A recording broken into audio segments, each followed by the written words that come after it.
Təsəvvür edin ki, sən 500 il əvvəl başqa bir ölkəyə gedirsən və üstündə minlərlə manat dəyərində qızıl aparırsan.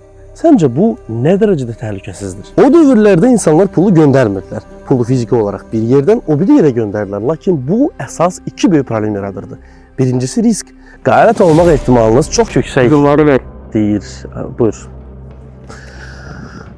İkincisi isə logistika. Çünki böyük məbləğlər ağırdır və onları daşımaq da çox çətindir. İnsanlar başa düşdülər ki, problem pulun özündə deyil, problem onun daşınma üslubundadır. Və məhz burada çox maraqlı bir həll yol tapdılar.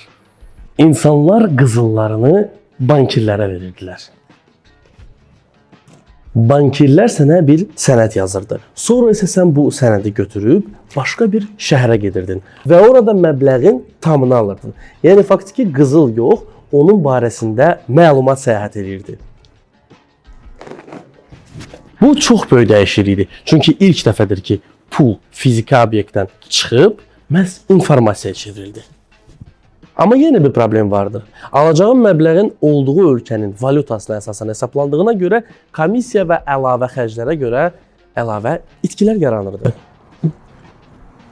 Bu ağır prosesi artıq 1 saniyə və cəmi 1 kliklə etmək mümkündür. Emon tətbiqində xarici köçürmələri komissiyasız edə bilərsiniz. Yeni əvvəl sistem təhlükəni azaltdı, indi isə xərci də aradan qaldırır. Xaricdə yaşayan tanışına pul göndərəndə məbləğ olduğu kimi çatır və bunu Türkiyə, Gürcüstan, Özbəkistan, Ukrayna və digər 150-dən çox ölkəyə etmək mümkündür. Texnologiya sadəcə sürəti artırmır, o elə bəzən qaydaların özünü dəyişir.